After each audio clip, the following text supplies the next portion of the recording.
3 determined primary maths teachers from around the country head for Ofsted HQ. They've got 25 years of teaching experience between them and a whole lot of questions about the business of inspections. Time to turn the tables on top maths inspector Lynn Churchman. If they understand what they're doing, they'll be able to apply it. The first issue under inspection is self-evaluation. And there was at one point you would go in everybody's classroom and look at everybody's numeracy. Is that still going to be the case, or...? No.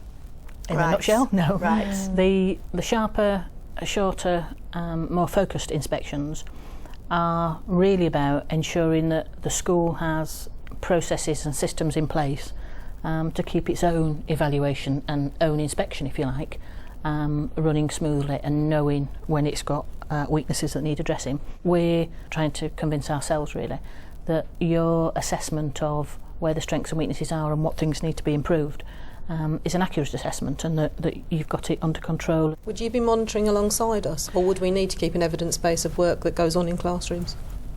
Well, in a sense, you need to keep an evidence base for yourselves as much as anything. Going back to the self-evaluation, is about you knowing where things are at.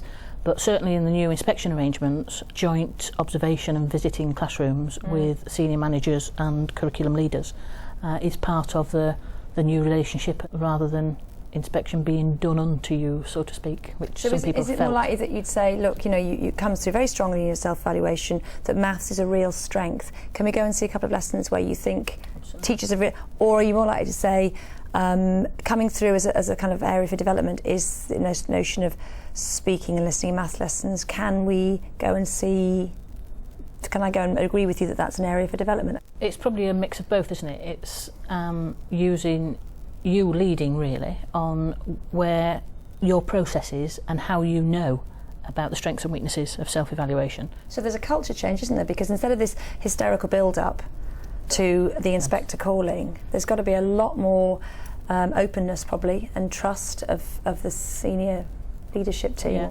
What if your school doesn't have the maths as a priority? If maths is seen as being, OK, this is going along quite nicely, let's do writing, then your maths coordinator's got quite a challenge. Yeah. If you're still implementing your monitoring plan, you've still got a grip on what's happening and what the impacts of teaching and learning is in school, and that's... And the important bit of that is not that you don't only monitor the things that are the focus areas that year. Your maths coordinator should be monitoring all the time. I think monitoring, though, is one of the scariest words in primary schools, certainly, because inherent it is a notion of, you know, clipboards, time, judgment. Realistically, in a one-form entry primary, trying to cover PPA time, you know, you talk about days out to do those things. I'm not in a position to release people for days to do that. I would have thought 3 observations a year is enough. But I'm kind of getting slightly anxious here that it's got to be kind of more than that.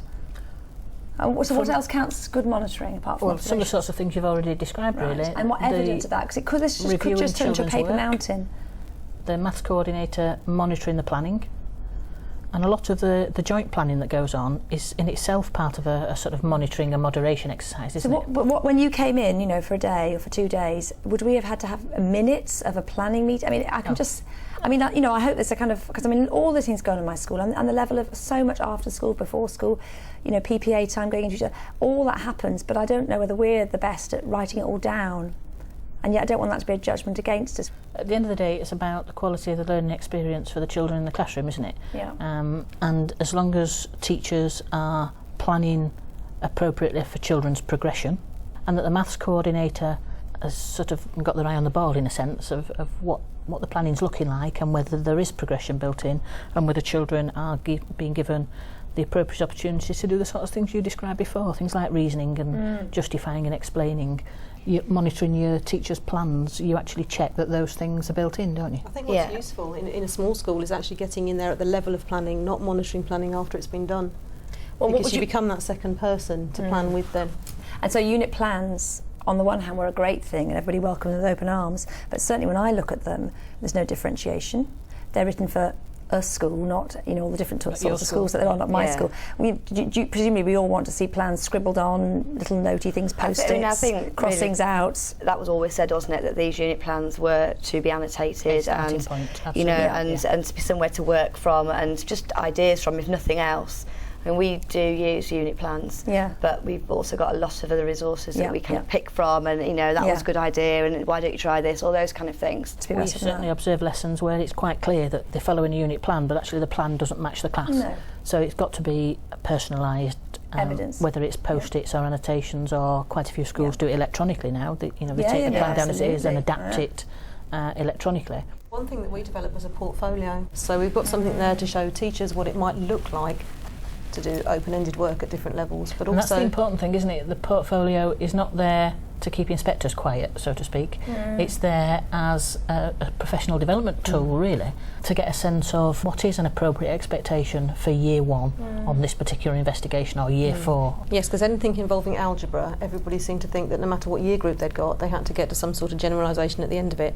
And we spent a long time unpicking that sort of thing. Though it's important that we can, prove, obviously we're accountable and we need to be able to prove that, but it needs to be for the good of us, and the staff working in school and the children who are in school. Absolutely. And you need to be confident that you are monitoring children's progress, that they are progressing appropriately term on term, year on year, because you're not going to get them to where you want them to be by the end of year 6 unless by the end of reception they've got to where you want them to be, and so on. I think in our school there's some really excellent maths lessons going on. What would you be saying is excellence in maths teaching rather than just plain good? When lessons are really shift to outstanding or excellent, it's often to do with the extent of engagement of the children.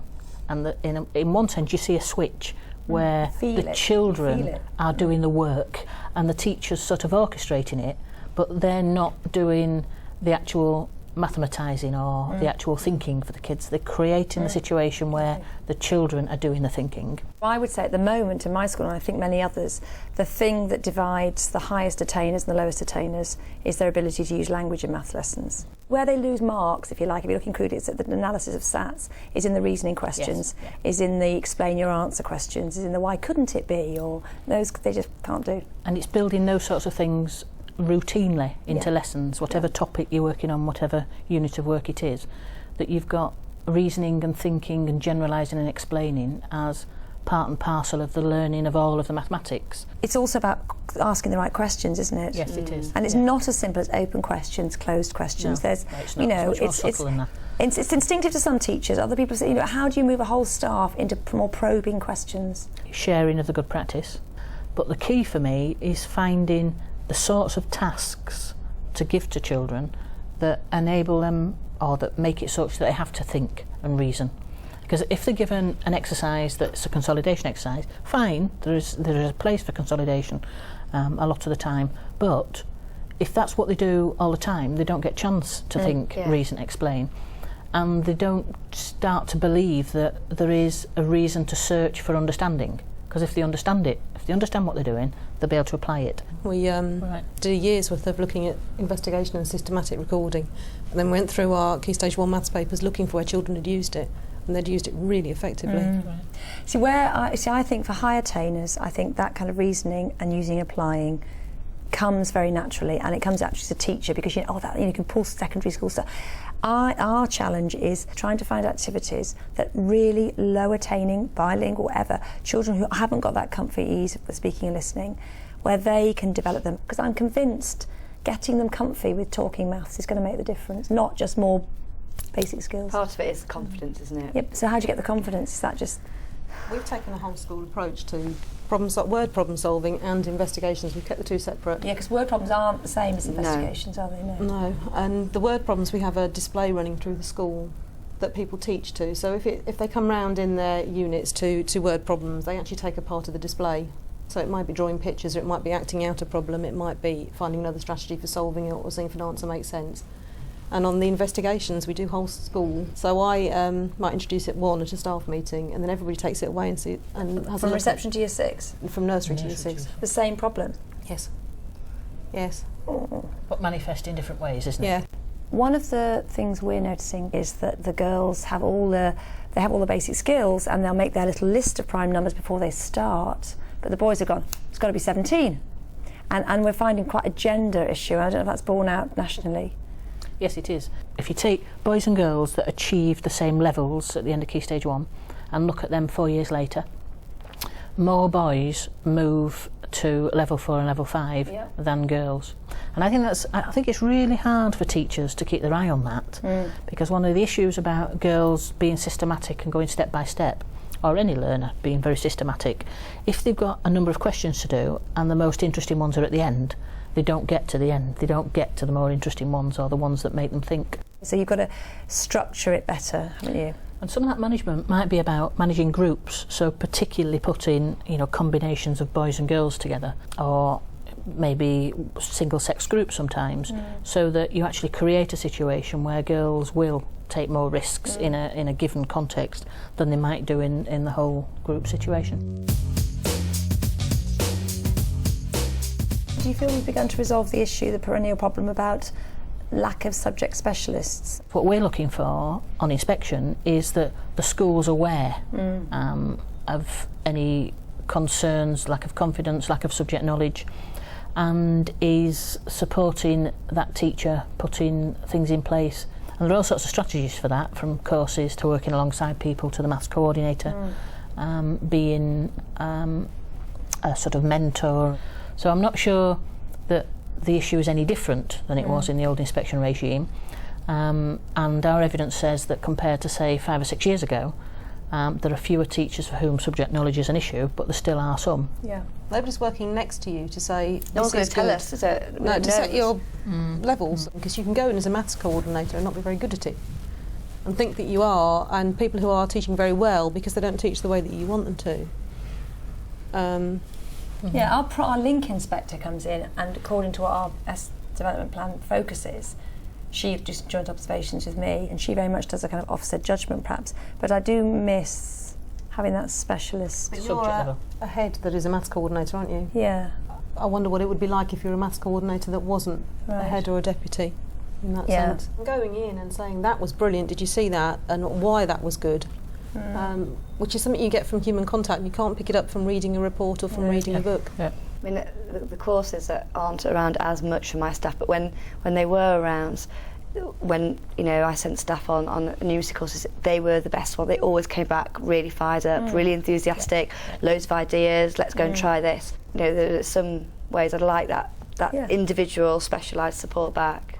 And our evidence is very much that there are patches across the country where the support is shifting to a more generic sort of support, and I think we need to be really careful, because I think subject leadership at LEA level is as crucial as it ever was. Yes. Maintaining improving standards in mathematics, and our reports at the moment show that that's plateauing.